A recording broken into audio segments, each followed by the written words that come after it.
Sadly, we're going back to Hollywood, Come on, man. where another idiot actually thinks his opinions matter. He ain't lying. Hollywood mogul and producer Jeffrey Katzenberg at a Hollywood speech is so mad, Bullshit?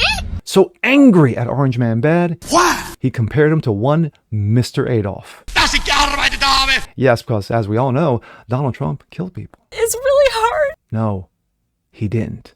Everything woke turns to shit. I'm Jazz Berganzo, and this It is what it is. is What's Next.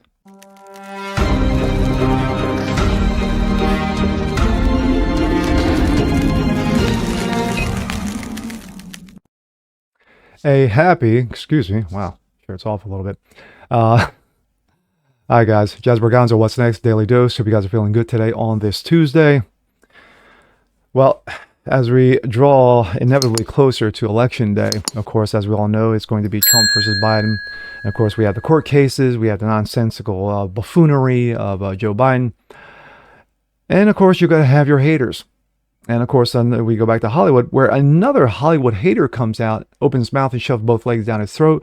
Why? Because he hates Orange Man so bad that he compares him to one Mr. Adolf Hitler himself. Yes, because as I said in my intro, we all know that Donald Trump has killed so many people.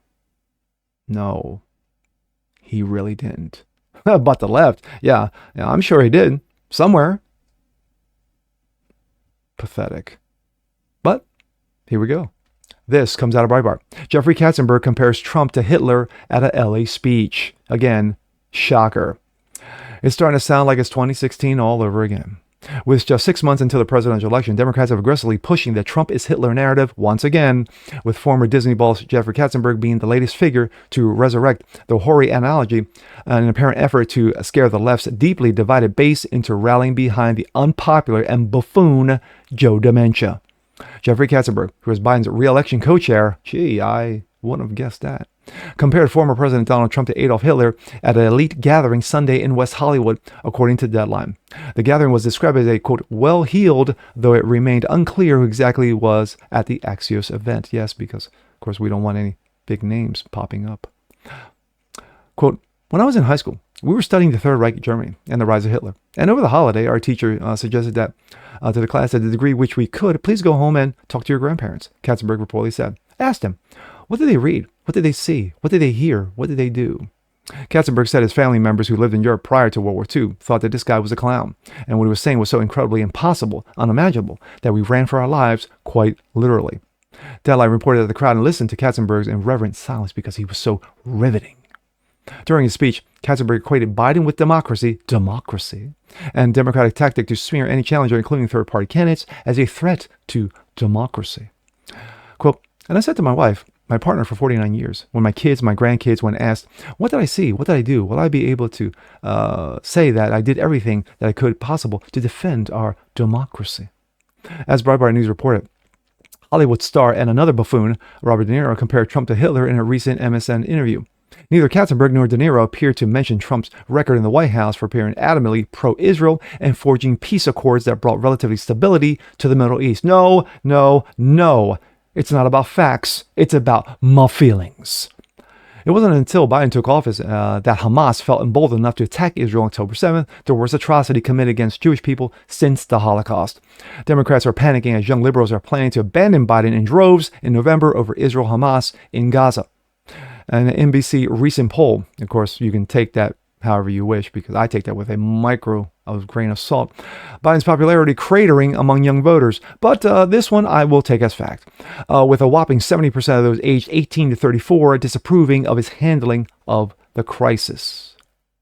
No one should be surprised at this point where you're going to have Hollywood nut jobs, wackadoodles, libtards like De Niro, like Katzenberg, and others who offer their disdain towards one Donald Trump. You had Mr. Cougar himself, John Cougar Mellencamp, had a concert, several weeks back. And he started talking about his politics. He started talking about how Biden's so great, how the economy is so great, how we are a better nation with Biden versus Donald Trump. Well, of course, the fans didn't want to hear of it. And of course, they booed him, they jeered him, and they told him to get off the stage. And what did he do? He got off the stage. He stormed off the stage in a huff. You know? "Ah, you want to hear my politics? Ah." Please, shut the up. No one outside of your Hollywood bubble actually thinks your comments matter. Because no one cares. We're dealing with real stuff here. We're dealing with the economy. We're dealing with a border that's out of control. We're dealing with a foreign policy that is a laughing stock. We're dealing with a riddled, demented old man, a dementia patient who keeps tripping over himself every 2 seconds, forgets what he wore just 2 seconds ago. He's the old man yelling at cloud. That is where we are. And it's sad and it's pathetic that you got Democrats who can't go off his policies. They can't. Katzenberg, I guarantee you during that speech, and I'm sure it was a long and lengthy one because it was so riveting and oh my gosh, hairs on the back of my neck are standing up right now. But guaranteed, didn't mention one thing about Biden's policy. Not one. It was all orange man bad, orange man bad, orange man bad, Russiagate, orange man bad, Hitler, orange man bad. That is what you got. That's all they got. Because you can't run on Biden's policies. His policies have trashed this nation. People seem to forget and have short-term memory that the second he got into office, his first executive order, within 3 days, his first was to kill off the Keystone Pipeline bill. 25, 30,000 jobs wiped just like that because Donald Trump signed it into law. Not because it was bad policy, not because there was negative effects to the environment, but because Donald Trump signed it. That's why Biden executive order got rid of it. And you saw right after that, you knew just a taste of the shitstorm that was coming for the next 3+ years. So this is where we are. But no, Hollywood, who lives in their bubble, Hollywood woke, won't tell you that.